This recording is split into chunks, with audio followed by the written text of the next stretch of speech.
요즘 시대를 흔한 얘기로 참 말세다 이런 얘기를 많이 하죠. 결국은 이 시대가 보면 사회적으로, 문화적으로 또 정치적으로 정말 거짓의 영이 창궐하고 스스로가 스스로를 부정하고 또한 배신하고 믿을 수 없는 정말 죄가 만연한 시대인 것 같습니다. 그래서 이런 세상 속에서 우리가 그리스도인으로서 구별되어진다라는 것, 특별히 믿음의 사람으로 살아간다라는 것은 결코 쉬운 일이 아닌 것 같습니다. 그럼에도 우리는 우리가 누구인지를 항상 기억해야 됩니다. 우리는 하나님의 자녀요, 빛의 사람들이라는 것입니다. 결국은 우리가 이 세상이 아무리 어둡고 또한 서로가 서로를 믿지 못하고 배신하고 불신하는 또한 죄가 만연한 이 시대에 살고 있지만 우리가 정말 부정할 수 없고 또 우리가 고백할 수밖에 없는 것은 바로 우리가 하나님의 자녀, 빛의 자녀라는 것입니다. 그렇다면 우리가 하나님의 자녀로서, 우리가 빛의 자녀로서 우리가 살아간다는 것은 어떤 것이고, 또한 이 세상 속에서 우리는 구별되게 살아간다는 것이 무엇인가, 다시 한번 우리가 생각하고 이 삶을 살아가면서 내가 정말 빛의 자녀로서 구별됨에 더욱더 힘쓰는 우리가 되어야 될 것 같습니다. 우선은 우리가 하나님의 그 빛의 자녀로서 살아가려면 무엇보다 먼저 우리가 하나님의 자녀인 것을, 빛의 자녀인 것을 우리가 알아야 할 것 같습니다. 결국은 우리가 누구인지, 빛의 사람으로 살아간다는 것이 무엇인지 우리가 알아야 할 것 같습니다. 다시 얘기하자면 우리가 예수 그리스도를 믿는 그리스도인으로서 그리스도인이 무엇이고 또한 그리스도인을 살아간다는 것이 무엇인지 우리가 분명하게 알고 있어야 우리의 삶 속에서 그것이 세상과 구별되는 것이고 우리의 행위에 다름이 나타나게 된다는 것이죠.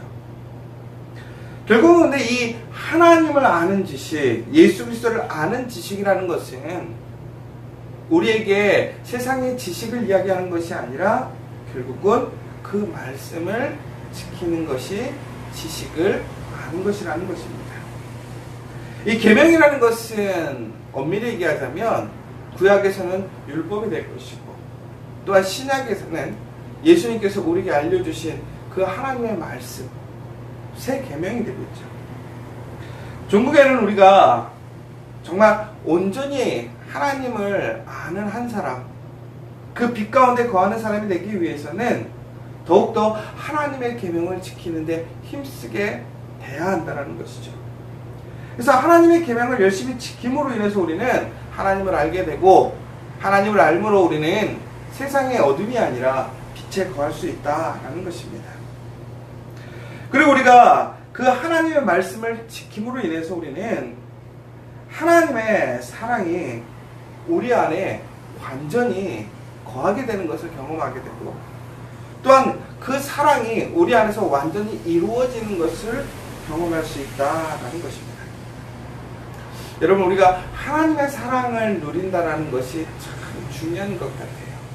왜 그러냐면 우리가 지식으로 안다고 그 지식이 우리의 삶에 반영되지 않습니다. 결국은 그 지식이 삶에 반영이 되려면 내 마음에 그 지식을 수용하고 인정하고 내 모든 감성과 감정이 그것에 동의를 해야 된다는 거예요. 그러니까 이게 되게 중요한 얘기인데 내가 아는 것보다 내 감성이 그것을 허용하고 인정해줘야지만이 우리가 그 지식을 지식답게 사용할 수 있다는 거예요. 그런데 그 감성이라는 것은 결국은 뭐냐? 하나님의 사랑의 체험이라는 거예요. 우리가 쉽게 아는 것처럼 우리가 어떤 눈이라는 것에 대해서 혹은 지금 요즘에 장마철인데 이 비라는 것에 대해서 아무도 그러니까 한 번도 비에 대해서 경험하지 못했던 사람이 있다고 생각해보자 이거죠. 근데 비라는 것은 뭐 H2O 물이 하늘에서 떨어지는 거다 혹은 어떠한 감정이, 그러니까 어떠한 느낌이 있고 어느 때 내린다. 이것에 대해서 우리가 지식적으로는 알 수 있을 것 같아요. 그런데 중요한 것은 그것이 우리가 지식에 대해서 분명히 비에 대해서 알고 있다고 얘기할 수 있겠지만 정말 그것이 비에 대해서 알고 있는가? 그렇지 않다는 거죠. 정말 비를 정확하게 아는 사람은 비를 맞아본 사람, 비를 맞아본 사람이 아, 비가 이런 거구나 라는 것을 정확하게 알 수 있는 거죠. 그러니까 결국은 지식을 통해서 우리가 비라는 것을 체험해야 실제적인 그리고 비의 총체적인 것들을 우리가 알고 느끼고 또한 그것을 통해서 우리가 깨달을 수 있다는 거죠. 이와 마찬가지라는 거예요. 하나님이 누구시냐? 하나님에 대한 지식, 예수님이 누구신가? 예수님에 대한 지식을 우리가 단순히 지식적인 단어나 사전적인 의미로서 우리가 이해할 수 있겠죠. 그러나 거기서 머무른다고 해서 우리가 진정으로 하나님을 알지 못한다는 거예요. 그 아는 것이 우리의 삶 속에 반영되지 못한다는 것이죠. 결국은 그리스도의 사랑이 우리 삶에 충만해야 될 것이고 그 사랑을 경험하고 체험하게 되었을 때에 우리는 그 말씀을 지킬 수 있게 되는 것이고 말씀을 알게 되는 것입니다. 그런데 이것은 그 순서가 사랑을 경험한 후에 말씀을 깨닫고 말씀을 체험한 후 말씀을 지킬 수 있다, 이 이야기도 되겠지만 또 반대로 우리가 말씀을 지킴으로 인해서 우리 안에 하나님의 사랑, 그 하나님의 놀라운 능력을 체험할 수 있다는 거예요. 결국 우리가 체험을 통해서 말씀을 지키는 것이 강력하겠죠. 그러나 그것이 없다 할지라도 우리가 하나님의 말씀을 온전히 지키고 행하면 우리는 그 가운데서 하나님의 완전하신 사랑을 우리의 삶 속에서 우리의 내면 안에서 우리는 그것을 경험할 수 있고 누릴 수 있다는 것입니다. 그러므로 인해서 우리는 어떻게 되느냐? 하나님을 온전히 아는 지식을 갖게 되는 거예요. 그러면서 우리는 더욱더 세상 속에서 구별되어지는 것이고 이 혼탁하고 어려운 세상 속에서 우리가 해야 할 일이 무엇인가를 마땅히 알 수 있게 된다는 것이죠. 그러면서 오늘 다시 한번 이렇게 얘기하고 있어요. 6절에서는 그의 안에 산다고 하는 자는 그가 행하시는 대로 자기도 행할지니라. 결국은 우리가 이처럼 그리스도를 알고 하나님을 암으로 우리가 하나님의 자녀가 되었어요. 이제는 그리스도와 함께 살아가는 우리가 되었어요. 그렇다면 결국에는 우리의 삶의 행동이 변화된다는 것이죠. 우리의 삶이 변화된다는 거예요. 지금까지는 나라는 한 사람의 모습으로 살아갔지만 이제는 내가 아니라 정말 예수 그리스도라는 그 한 사람을 따라서 온전한 그 말씀을 따라서 살아가는 사람으로 변할 수밖에 없다는 거예요.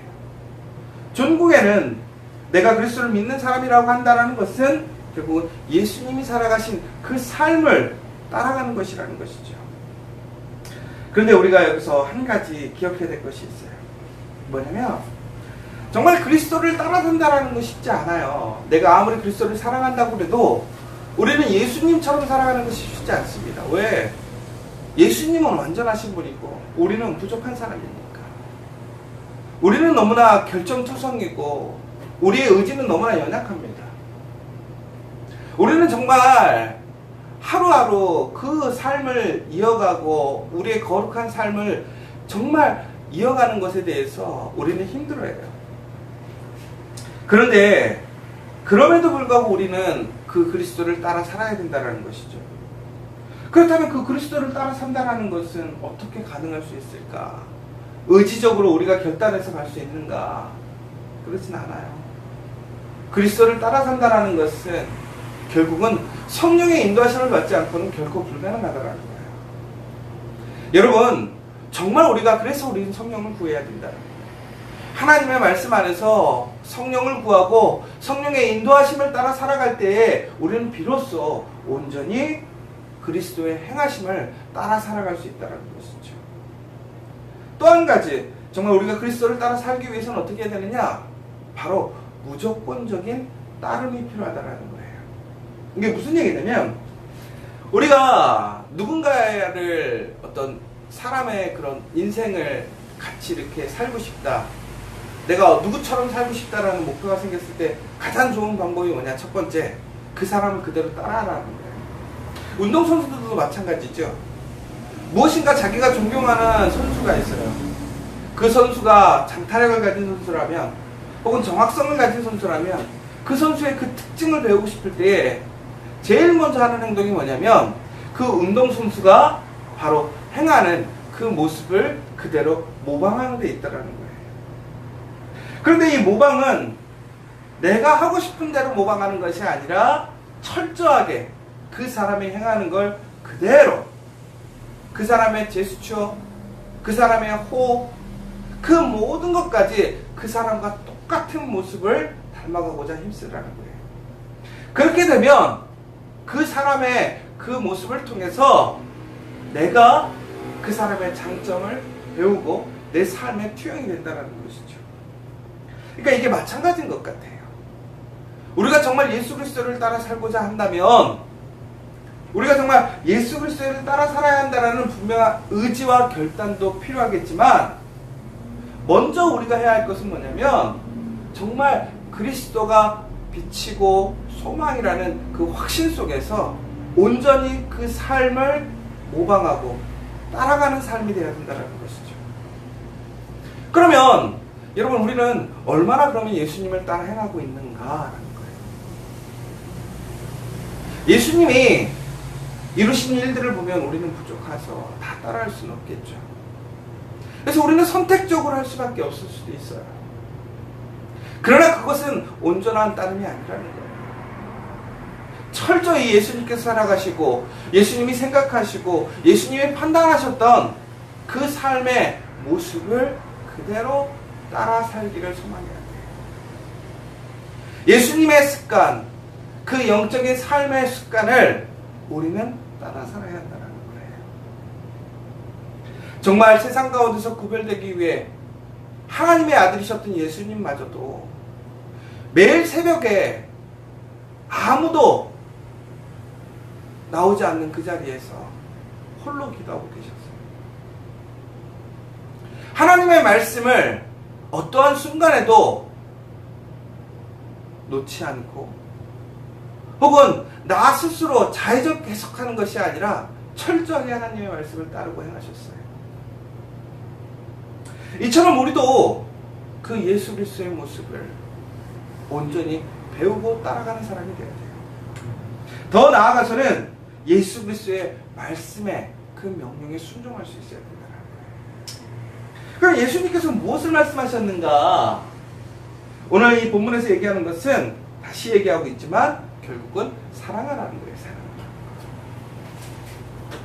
결국은 우리가 하나님을 아는 것, 하나님의 그 말씀을 배우고 지켜 행하는 것의 핵심은 뭐냐면 사랑하라는 거예요. 하나님을 사랑하고 내 이웃을, 내 형제를 서로 사랑하라는 것이죠. 예수님께서 우리를 사랑했듯이 우리도 사랑해야 한다는 거예요. 그리고 그 사랑을 위해 정말 우리의 삶, 우리의 에너지, 모든 것을 힘써야 한다는 것입니다. 여러분, 정말 우리가 왜 살아가는가, 이것에 대해서 다시 한번 생각해 봐야 돼요. 여러분, 삶의 목표가 뭐예요? 조금 더 돈 잘 버는 것? 혹은 우리가 세상적으로 봤을 때 구별된다고 한다는 것이 과연 뭐냐 이거예요. 우리의 소망들은 정말 하나님의 사람으로 구별되고 좋은 일을 하고 싶은 거예요. 그런데 그것이 돈이 있어야 하는 건가요? 시간이 많아야 할 수 있는 것인가요? 그렇지 않아요. 내 형제를 사랑하면 되는 거예요. 돈이 없어도 사랑할 수 있어요. 시간이 없어도 사랑할 수 있어요. 무엇보다 내 목숨보다 정말 사랑할 수 있어야 돼요. 여러분, 우리 커피아 교회에 있는 여러분들이 그렇게 사랑을 실천하고 나누는 사람들이 되었으면 좋겠어요. 바로 그것이 하나님의 자녀로서 이 세상에서 구별되는 사람 것이고, 또한 우리가 하나님의 말씀을 온전히 행하고 사는 그 구별된 증거가 될 수 있다는 거예요. 오늘 그러면서 이렇게 얘기를 해요. 형제를 사랑한다는 것은 과연 무엇인가? 결국 첫 번째는 형제를 미워하지 않는 거라는 거예요. 여러분, 한번 생각해 보세요. 나는 사랑하고 있는가 아니면 미워하고 있는가? 분명히 예수님께서는 우리에게 사랑하라고 명령하셨어요. 그런데 우리는 얼마나 많은 순간 사람들을 판단하고 미워하고 불신하고 정죄하고, 그러나 예수님께서 우리를 용서하시고 사랑하셨던 것처럼 우리 형제를 내 마음에 들지 않고 내 기대에 맞지 않고 기준에 맞지 않는 그 사람을 사랑하는 사람이 되어야 된다는 거예요. 미워하지 말라는 거예요. 또한 빛 가운데 거하는 것이 사랑하는 거래요. 내가 왜 빛 가운데 거하는 건데 나 혼자 구원받으려고? 아니라는 거예요. 결국은 빛 가운데 거한다는 게 무엇일까요? 구별됨을 나타내는 것이고 선한 영향력을 끼치는 거예요. 전국에는 다른 사람들이 시험 들지 않게 하는 거예요. 여러분은 정말 어떤 사람인가 한번 생각해 보세요. 내 모습이 정말 예수 그리스도를 믿는 사람인데, 하나님을 믿는 사람인데, 내가 다른 사람들에게 희망과 용기를 주고 쉼과 위로를 주는 모습인지, 아니면 나를 보고 사람들이 오히려 힘이 떨어지고 불편해하고 힘들어하는 모습인지. 정말 사랑한다면, 내가 누군가를 사랑하고 상대를 사랑한다면 상대가 나를 보았을 때 어떤 감정을 느낄까요?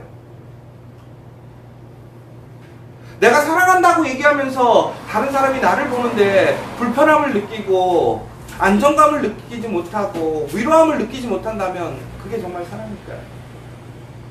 그러지 않아요. 진짜 사랑하는 사람이 나를 보면요, 그 사람을 보면 마음이 위로가 돼요. 그 사람이 아무것도 해주지 않아도 옆에 앉아만 있어도 힘이 돼요. 그런데 정말 우리는 주일날 가서 예배를 드리고 앉아있을 때에 나는 정말 그렇게 선한 영향력을 끼치고 사람들에게 위로가 되고 사랑의 능력으로 그 사람들에게 힘이 되는가 한번 우리 생각해 봐야 된다는 거예요. 여러분, 우리가 그리스도인으로 살아간다는 거 쉽지 않아요. 그러나 오늘 우리가 그리스도인으로서 구별되고자 더욱더 힘쓰고 살아가는 모습이 다른 사람들에게 도전이 되고 용기가 되는 모습이 돼야 돼요. 우리 커피화교회도 마찬가지인 거예요. 우리 커피화교회가 잘 돼서 부흥해서 사람들에게 뭔가 자괴감을 주고 비교의 대상이 돼서 상실감을 주는 것이 된다면 그것은 문제가 될 거예요. 그러나 우리의 그 모습이 오히려 사람들에게 희망을 주고 동기가 되고 도전이 될 수 있다면 그것은 바로 정말 귀한 선한 영향력을 끼치는 것이겠죠. 그럼 그 차이가 뭐겠는가라는 거예요. 그 차이가 뭐겠는가. 결국은 그 안에 사랑의 마음이 있는가.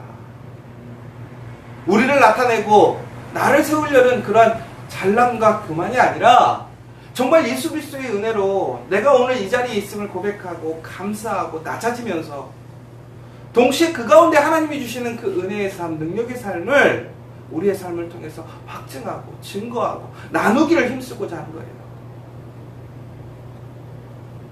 정말 우리의 삶이 되어야 될 것은 뭐냐? 다른 사람들에게 보이고 올라서려고 하는 모습이 아니라 나누려는 삶이 되어야 된다는 거예요. 그것이 진정으로 사랑하는 것이고 그것이 하나님을 아는 지식이에요. 그 하나님의 아는 지식을 우리가 계명으로서 행하는 모습이 되어야 됩니다. 여러분, 정말 우리 커피와 교회 여러분들이 그런 사람들이 됐으면 좋겠어요. 비록 잘나지 못했고 뭔가 우리가 대단한 일을 하지 못할지라도 내 모습이 사람들에게 구별됨에 있어서 하나님의 자녀로서 빛의 자녀로서 구별됨에 있어서 온전한 기준이 되고 모델이 될 수 있어요. 여러분, 한번 이렇게 생각해 보세요. 지금 내 모습으로 다른 사람이 나와 똑같이 산다면 그 사람이 온전한 구원을 이룰 수 있을 것인가? 아니면 반대 입장으로 내 모습을 누군가가 그렇게 살아간다면 여러분들은 그 사람을 어떻게 평가하겠어요? 여러분 기준에서 생각하지 마시고요. 내 상황, 내 위치, 내 환경, 내 능력에서 내 스스로 합리화하지 마시고 내 모습을 누군가에게 그대로 입혀보세요. 그랬을 때 그 사람을 내가 보는데 그 사람을 통해서 내가 도전을 받는다. 그럼 그렇게 사세요. 그런데 그것이 아니고 불편하고 오히려 도전에 반감을 일으키고 하나님 앞에 열정을 내가 죽이는 모습이 된다면 그렇게 살지 말라는 거예요. 그럼 여러분 정말 어떤 모습이냐고요. 내가 살아가고 있는 이 모습은 정말 하나님을 완전히 알고 살아가는 그 모습인가? 정말 그리스도의 말씀처럼 사랑하고 살아가는 모습인가? 우리 커피교회가 여기 있는 여러분들이 그러한 사람이 됐으면 좋겠어요. 그렇다면 정말 우리 안에는 온전한 하나님의 사랑, 은혜가 있습니다. 더 나아가서는 하나님의 그 계명이, 하나님의 그 빛의 자녀들로서의 그 구별됨이 이곳에 있으므로 정말 이곳에 하나님의 놀라운 평안과 역사가 일어날 거예요. 오늘 여러분 이 말씀들을 들으시면서 아마 마음이 불편할 수도 있어요. 찔릴 수도 있고요. 그냥 답답할 수도 있어요. 또 반대로 매우 도전이 되고 내가 이렇게 살지 말아야지, 내가 다시 정신 차리고 올바로 살아야지, 이런 각성이 될 수도 있어요. 근데 어떤 분은 아무런 감정의 마음도 없고 느낌도 없을 수 있어요. 근데 여기서 여러분 되게 중요한 포인트가 하나 있어요. 오늘 제가 이러한 얘기들을 할 때에 마음의 불편함이 있거나 혹은 마음의 평안함이 있다면 우리에겐 희망이 있는 거예요. 왜 그러느냐? 우리가 그리스도 안에 있기 때문에 내 마음이 불편한 거예요. 내 마음이 감사하고 평안한 거예요. 그럼 불편하다고 한다는 것은 결국은 뭐예요? 내가 이제 다시 힘쓰면 된다는 거예요. 불편하니까 나는 안 돼가 아니라 불편하다라고 하는 것은 내가 그리스도 안에 거하고 있다는 증거라는 거예요. 그러니까 소망이 있는 거예요. 그러면 내가 사랑하기 위해 그 계명을 열심히 지키기 위해 하나님의 자녀로서 빛의 사람으로서 살아가기 위해 힘쓰면 되는 거예요. 그것이 도전이 되고 감사가 된다면 그 귀한 마음을 지켜가면 되는 거예요. 그런데 아무런 감정이 없어, 느낌이 없어. 이거는 무슨 얘기냐면 오늘 말씀대로 하자면 이거예요. 그의 형제를 미워하는 자는 어둠에 있고 또 어둠에 행하며 갈 곳을 알지 못하나니 이는 그 어둠이 그의 눈을 멀게 하였습니다. 여러분, 움직이지 않고 멈춰있다, 어둠에 있다라는 거예요. 이것이 바로 우리가 매우 중요한 거예요. 여러분, 오늘 여러분 갑자기 여러분의 몸에 문제가 생겨서 갑자기 정말 암에 걸렸다, 어떤 큰 병에 걸렸다, 이것이 정말 가슴이 무너지고 놀랄 일이 아니라는 거예요. 오히려 반대로 지금 내가 하나님의 자녀이고 빛의 사람인데 내가 이처럼 내가 어둠 속에서 내 눈이 멀어져서 내가 하나님의 말씀을 들어도 내 마음에 찔림이 없고 움직임이 없고 내 삶에 변화가 없고 내 삶이 움직이지 않는다면 그것은 사형 선고를 받은 사람이랑 마찬가지라는 거예요. 여러분, 우리가 정말 슬퍼야 될 게 뭐예요? 사랑하는 여러분, 우리는 빛의 자녀들입니다. 빛의 자녀로서 구별되게 살아야 돼요.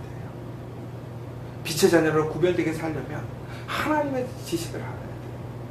하나님의 지식은 결국은 하나님의 말씀을 통해서, 예수 그리스도의 말씀을 통해서 우리는 알게 되는 거예요. 그 말씀의 핵심이 뭐였어요? 사랑을 하는 거예요. 여러분, 그 사랑에 주저하지 마시고요. 정말 그 사랑을 위해 더욱더 힘쓰고 온전한 그 사랑을 여러분들이 지켜 행하시며 하나님의 놀라운 그 사랑이, 그 능력이 여러분과 함께 하실 줄 믿으시기 바랍니다.